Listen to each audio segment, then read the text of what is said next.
જય શ્રી કૃષ્ણ મિત્રો, good afternoon. આપણે આજે બપોરથી વિડીયો ચાલુ કર્યો છે. તો કેમ છો તમે બધા?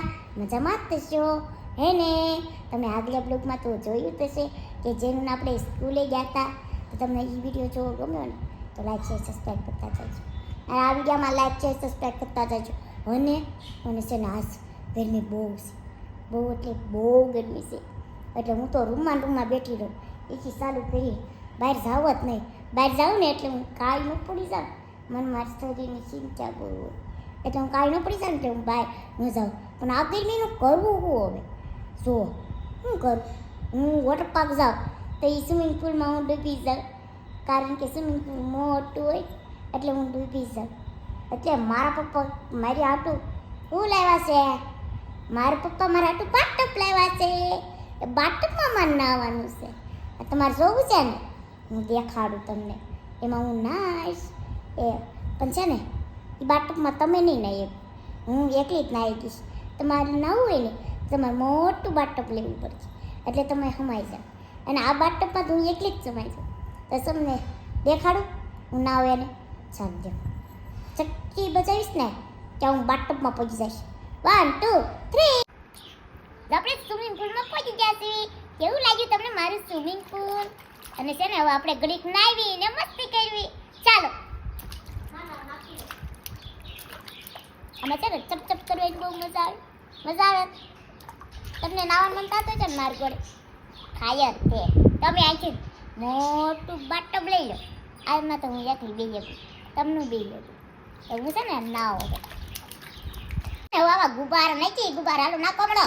બારીશ કરો ગુબારાની. આખું પુલ ગુબારાથી બચાવવાનું.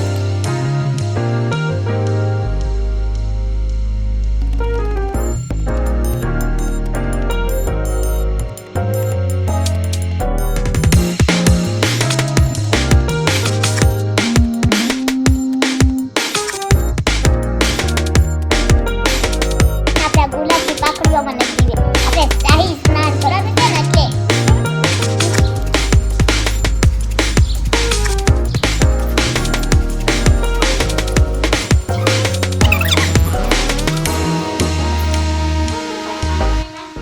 એક મિનિટ, તમે કાંક વાયે નોટિસ કર્યું? ઈ ભૂત નથી હો, મારા બા છે.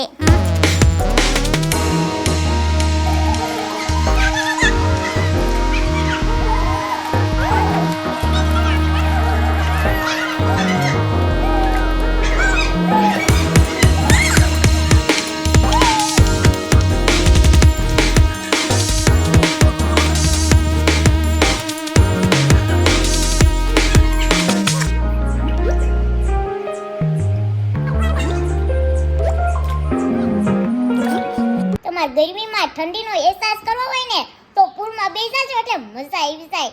ઠંડી એટલે મને છે ને ત્યાં ઠંડી આવવા મળી. અને જો મેં ફૂગો તોય ગયો, આવા ટીંડી પડી ગઈ. અહીંથી હું મારું મોઢું ધોઈશ. છે ને આરું એમ કહેશે કે દીદી મને તાર પૂલમાં નાવા દે, તો આપણે એને નાવા દેવી. મને એવું લાગે છે કે હાથી સ્વિમિંગ પુલમાં પડશે ને પાણી સ્વિમિંગ પુલનું બહાર ન નીકળી જાય ને તો સારું. બીક લાગે છે બેસો હવે. આરું તારું હાર્દિક સ્વાગત છે મારા સ્વિમિંગ પુલમાં. બેસી જાવ એઠે. એ બધું પાણી નીકળી ગયું એવું લાગે છે. આમ તો નથી નીકળ્યું. હું પાછી ઓછીમાં નાવ છું એટલે છે ને પાણી નીકળી ગયું તો મમ્મીની થોડીક દાંત ખાવી પડે. અને આથી વાળું મસ્તી તેથી વારું ખોટું નથી લાગી છે. પલોટ વાળી જાવ. હવે છે ને મારે નારું ને ક્યાંક એક મારે ઘડી તો ખર મારે નારુને ગેમ રમાઈની છે. જે જાજી કરીને આનંદ મોટું રાખ્યા કે એ જીતી જાય. હાલ 1 2 સ્ટાર્ટ.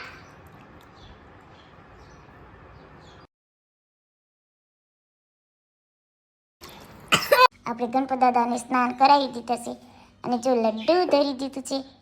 ગણપત દાદાને છે ને લડ્ડુ બહુ ભાવે મારજ્યા. તો આપણે ગણપત દાદાને લડ્ડુ ધરી દીધું. હવે છે ને આપણે ટંકોરી વગાડી લેવી.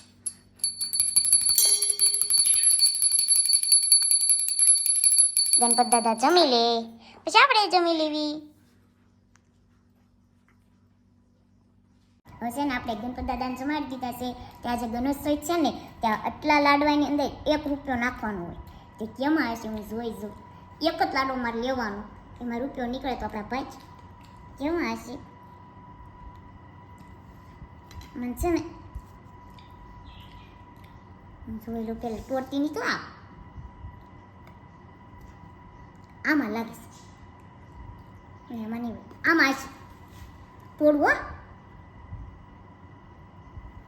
જય શ્રી કૃષ્ણ મિત્રો, ગુડ મોર્નિંગ. કેમ છો બધા? મજામાં દેશો. હવે આપણે આવી ગયા છીએ વ્લોગમાં. અને છે ને જેનુને પડી ગયું છે વેકેશન. વેકેશન નથી પડ્યું. મને તાવ આવતો હતો ને તે વહેલા રજા દીધી. નકર વેકેશન તો 7 તારીખે જ પડે. હા, એટલે વેકેશન પડી ગયું છે તે હવે શું કરવાનું?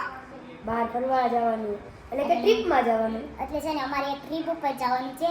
એ તો તમને આવતા બ્લોગમાં જ ખબર પડશે, તારે કાંઈ તમને નહીં કીધું. અને ઓલા છે ને ઓલા કપડાં મંદિરની થતી ને એટલે મેં કપડાં બદલાઈ લીધા ને ગણપત દાદાને થાય. હવે છે ને તો આપણે અમે ક્યાં જવાના છે એ તો તમને આવતા બ્લોગમાં જ ખબર પડશે. તો આપણે આ બ્લોગ એન્ડ કરીએ. તો અમારા વિડીયોને લાઈક કરજો, શેર કરજો, સબસ્ક્રાઇબ કરજો. Bye bye.